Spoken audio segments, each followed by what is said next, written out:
오늘 밤 함께 보실 하나님 말씀 역대하 7장 13절 14절의 말씀을 보시겠습니다.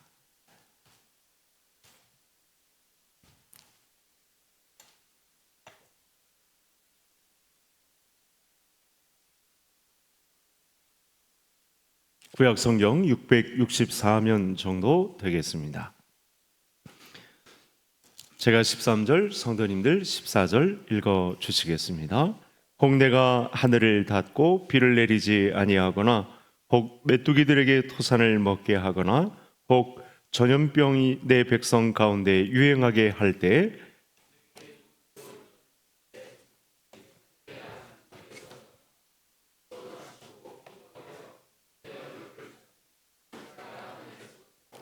그들의 죄를 사하고 그들의 땅을 고칠지라. 아멘.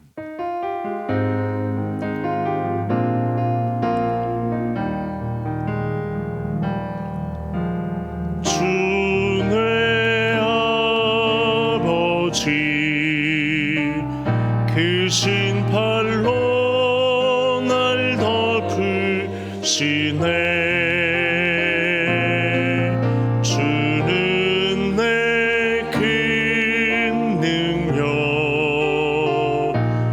변함없이 우리를 일으키시네.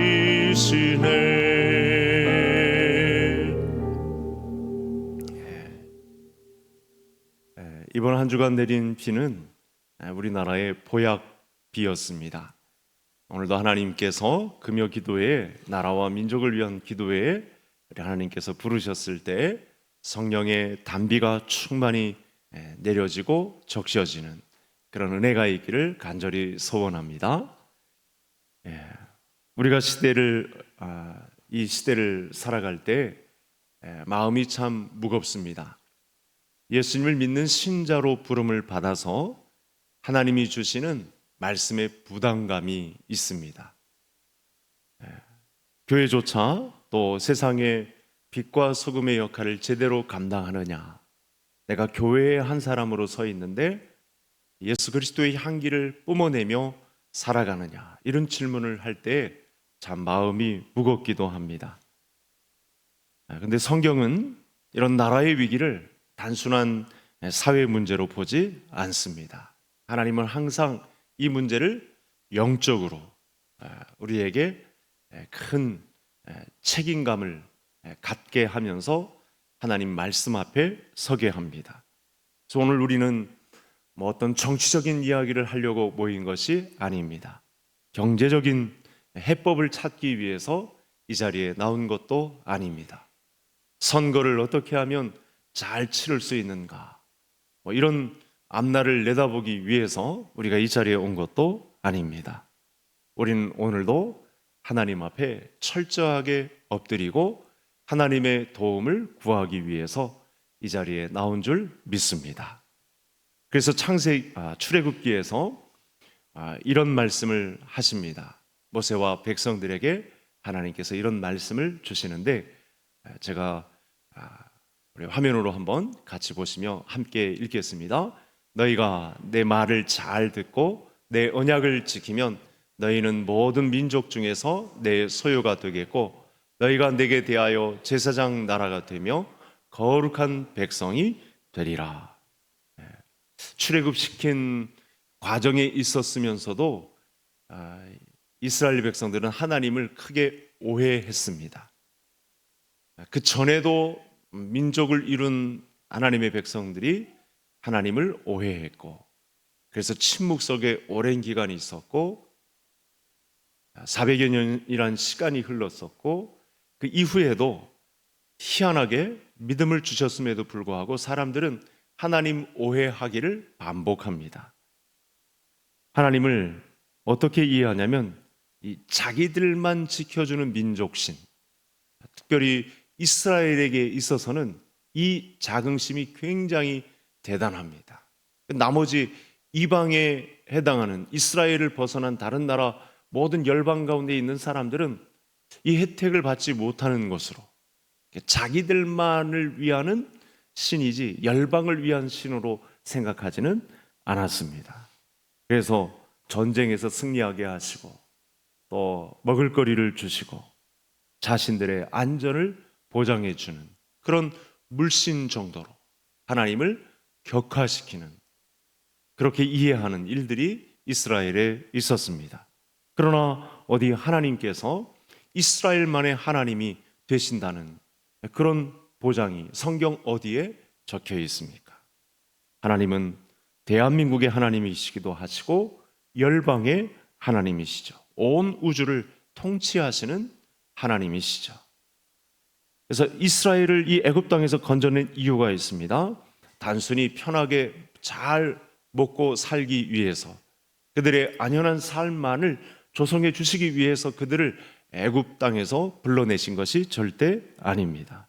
오늘 말씀에 보니 그들을 소유 삼으시고 내 백성 되게 하시고 제사장 나라가 되게 하시기 위해서, 하나님의 거룩한 나라가 되게 하시기 위해서 그들을 불러내셨다. 이런 목적을 본문 속에서 분명히 밝히셨고, 예수 그리스도를 믿는 믿음의 백성들 가운데는 이 부름에 예외된 사람이 단 한 사람도 없습니다. 제사장 나라, 어떤 나라일까요? 하나님이 왕이 되시고 그분의 통치 기반 하에서 하나님을 세상 가운데 선포하는 그런 나라가 바로 하나님 나라가 되겠습니다. 이 나라는 예수님을 통해서 어떤 나라인지가 명확하게 그 성격이 다 드러났습니다. 예수님이 이렇게 말씀하셨죠.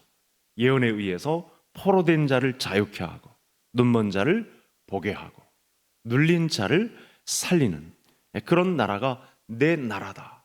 상처 있고 또 울고 있고 병들어 있고 절망 속에 빠져 있는 자들을 세우는 나라가 내 나라다. 그 나라는 제사장 나라이고 거룩한 하나님의 뜻을 받던 나라다. 그리고 하나님께서는 이 사명을 교회에 맡겨 주셨습니다. 저와 모든 선교인들께서 이 제사장 나라의 백성들인 거죠. 근데 우리의 현실은 어떻습니까? 예전보다는 말도 못하게 빠른, 정보가 빠른, 그리고 문명의 속도도 엄청나게 하루를 번갈아 가면서 빠른 나라가 되었는데 감사는 빠져 있습니다. 풍요로워졌는데 하나님께 돌리는 찬양은 삭막해지는, 서로 간의 교제도 등 돌리는, 물질은 많아졌는데 감사는 빠져 있는 그런 시대를 살아가고 있습니다. 교회 건물들은 화려해지고 견고해지고 있는데 거룩함은 날마다 약해지는 그런 모습이 있습니다. 예수님을 믿는 사람들이라고 모였는데 정말 하나님을 믿는 신자들인지 의문부호를 갖게 만드는 그런 사람들이 있습니다. 예배는 드리는데 참된 예배자들 가운데 있는 진정한 눈물의 회개가 있는 예배가 드려지고 있는지, 하나님 없이도 잘 살 수 있다는 그런 착각이 교회 안에 그런 풍조를 심고 있는 그런 시대를 맞이했습니다. 오늘 말씀에 비추어 보면 이런 모든 현상들이 하나님께서 일으키시는 재앙을 불러올 수 있다.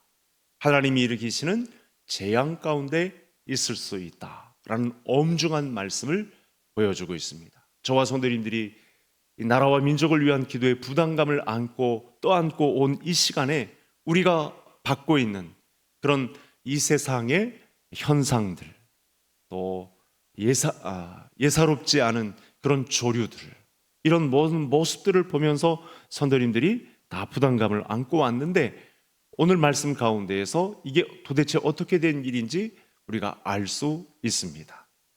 그래서 오늘 말씀을 통해서 나라와 민족을 위해서 우리가 왜 기도해야 되는지, 또 어떻게 기도해야 되는지 말씀을 통해서 자세하게 살펴보겠습니다. 다음 화면을 한번 보시겠습니다.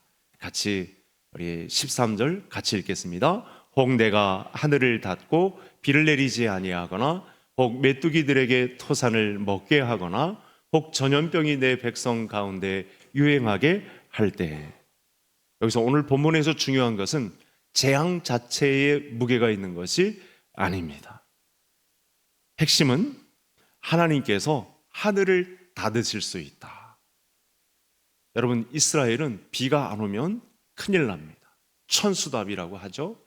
하늘에서 비가 내리지 않으면 1년 농사를 망치는 그런 나라입니다. 그러니까 하늘을 향해서, 하나님을 향해서 간구할 수밖에 없는 그런 나라에 속해 있습니다. 비가 막힌다, 비가 가로막힌다, 그러면 생명이 위태롭다라는 것을 절감하는 나라입니다. 그래서 하나님은 영적으로 잠든 백성을 흔들어 깨우시기 위해서 간혹 또 틈틈이 하늘을 닫으시는 일이 있었다는 거죠. 여러분, 출애굽 때 애굽에 내린 재앙도 마찬가지입니다. 재앙이라고 할 때, 재해라고 할 때 대표적인 재앙은 이 출애굽 재앙을 예를 들 수 있겠죠. 그래서 이 고통은 단순히 애굽 사람들에게, 또 바로 왕에게 고통을 주기 위해서 내린 재앙이 절대 아닙니다. 그 재앙 속에 하나님께서 한 가지 말씀을 심어 놓는데, 이건 제가 가져왔으니까 한번 들어보시죠. 내 이름이 온 천하에 전파되게 하려 합니다. 막 우박이 쏟아지고 개구리가 막 나오고 피가 나일강에 흥건하고 흑암이 막 임하고 전염병이 돌고 하는 이 모든 과정 가운데 이 일을 준 것은 내 이름이 온 천하에 전파되게 하려 합니다. 출애굽기 9장에 이 말씀을 주십니다.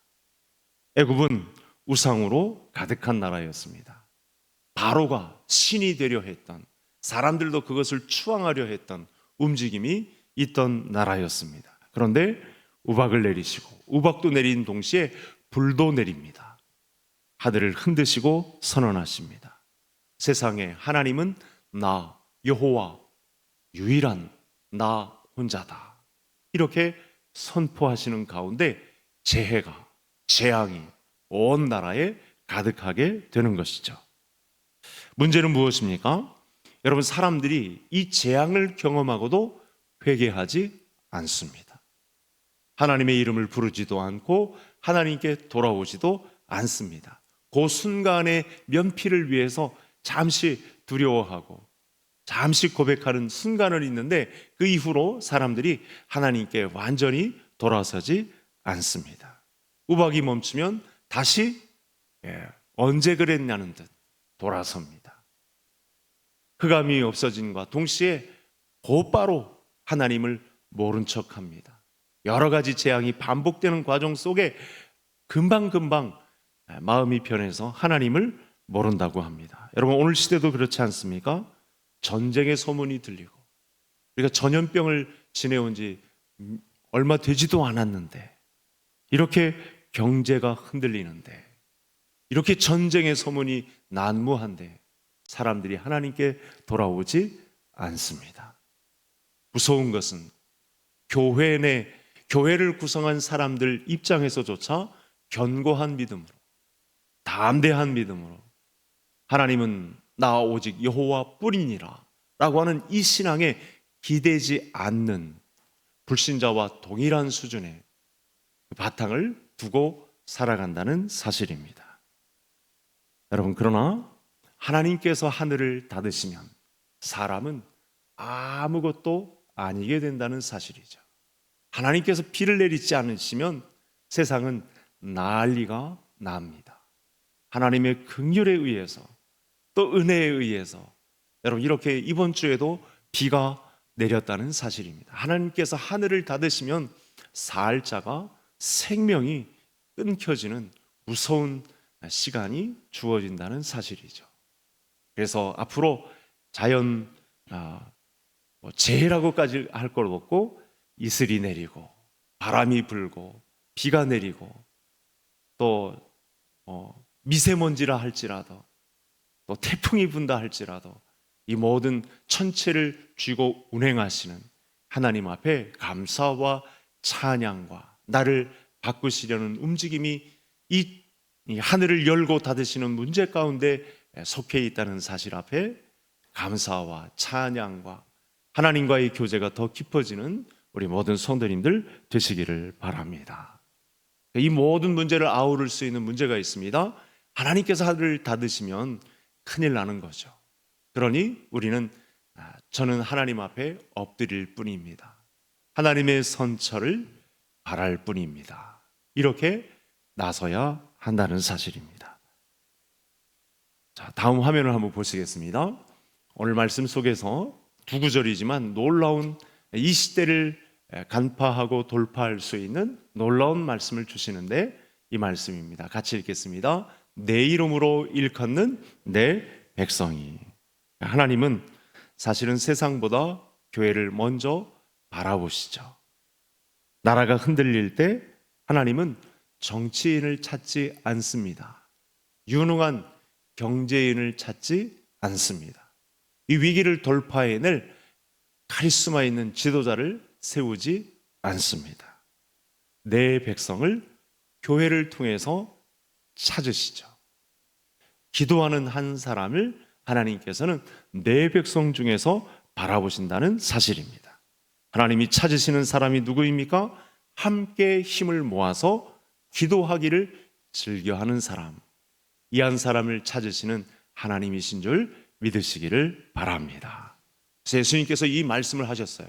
하나님께서 이 땅에 오셨을 때 두세 사람이 내 이름으로 모인 곳에는 나도 그들 중에 있느니라. 또 이렇게 말씀합니다.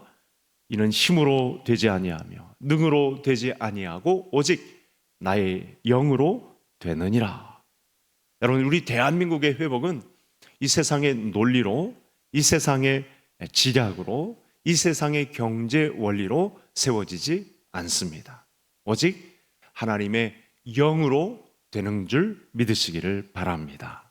그래서 오늘 몇 가지를 요구하시냐면 최소 4가지를 요구합니다. 어떻게 하냐면 하나님의 이름 앞에 낮아지라. 내 백성들아 낮아지라. 너희를 낮추라. 이렇게 말씀합니다. 교회로 부르신 내 백성들이 하나님 앞에 어떻게 서야 되느냐? 가장 먼저 낮추라. 그러니까 여러분, 높아진 마음은 회개하는 데 있어서 하나님 앞에 서는 데 있어서 가장 큰 장애물입니다. 우리는 하나님 앞에 설 때마다 자기를 낮추어야 합니다. 자기를 낮춤의 최고봉은 무엇일까요? 회개하는 마음입니다.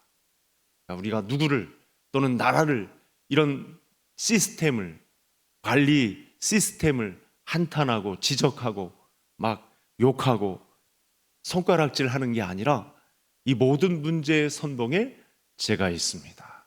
제가 잘못했습니다. 내가 옳다. 저 사람이 문제다. 세상이 문제다. 하나님이 이렇게 말씀합니다. 내가 먼저 낮아져라. 저를 따라 하시겠습니다. 내가 먼저 낮아져라. 여러분, 사람은요 가만히 놔두면 높아집니다. 참 희한하게 가만히 놔두면 자기가 최고가 되려고 합니다. 사람들 중에 자기가 나서려고 합니다. 자꾸 하나님의 자리에 올라가려고 합니다. 그러나 이 사람에게는 가장 취약점이 있습니다. 하나님의 음성을 들을 수가 없습니다. 하나님의 음성은 낮아진 자의 자리에서만, 하나님 앞에 엎드린 자에게서만 하나님의 음성이 들려주는 줄 믿으시기를 바랍니다. 그리고 낮추고 어떻게 하라고 하냐면 기도해라. 내 앞에 기도해라. 그러니까 기도는 철저하게 하나님 의존적 신앙을 나타내는 단어가 기도입니다. 기도가 끊어진 교회는 힘을 잃습니다. 여러분, 다윗이 왜 나라를 굳건하게 세우는 원동력이 됩니까? 다윗은 자기를 낮추고 철저하게 하나님 앞에 기도할 줄 아는 사람이었습니다. 죄가 발각되었을 때 하나님 앞에 울며 침상을 적시기까지 하며 하나님 앞에 엎드린 사람입니다. 따라서 오늘 대한민국이 회복되려면 우리 모든 우리 개성의 성도님들의 눈물의 회복이 이루어져야 할 줄 믿습니다. 그 다음에 하나님의 얼굴을 찾으라고 합니다. 많은 사람들의 경우 애굽 사람들처럼 문제 해결만 지나기를 원합니다. 당장의 눈앞에 가려져 있는 이 문제만 해결되면 하나님을 잘 믿겠습니다 하는데 100%다 실패합니다. 하나님은 뭐라고 말씀하시냐면 내 얼굴을 찾으라. 복을 구하는 것보다 나 자신을 찾아, 하나님 자신을 찾으라, 이렇게 말씀합니다. 여러분, 그리고 마지막, 악한 길에서 떠나라.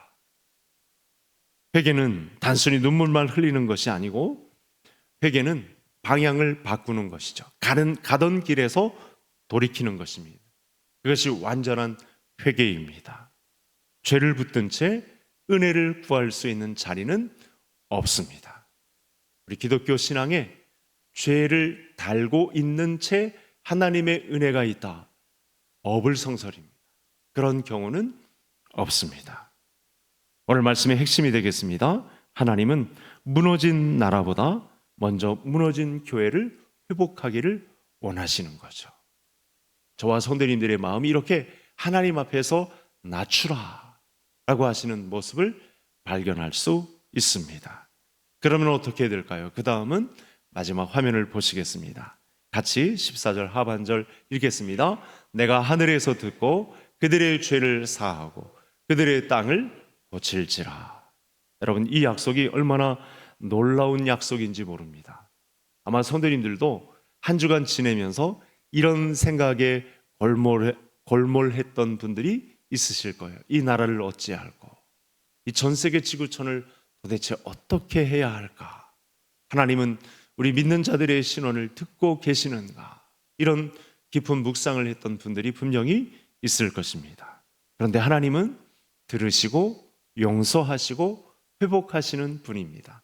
사람이 아무리 고심을 많이 하고 연구한다 할지라도 답은 없는데 하나님께서는 답이 있으시죠. 하나님께서 들으시고 하나님께서 용서하시고 하나님께서 고치시면 우리 대한민국은 바로 서게 될 줄 믿습니다. 다른 방법이 없습니다. 오늘 말씀 안에 하나님의 의지가 강력합니다.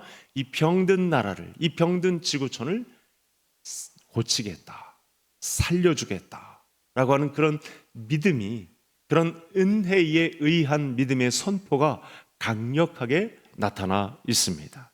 그러니까 내 백성들의 회개에 반드시 소망이 있는 거죠. 하나님이 그렇잖아도 그렇게 하실 것이지만 그 회개의 현장에, 그 고치겠다라고 하는 현장에 내 백성들의 회개에 난 소망을 주겠다, 이렇게 말씀하십니다. 그 소망의 현장에 우리 믿음의 백성들을 배치하겠다, 이렇게 말씀하고 계신 것입니다.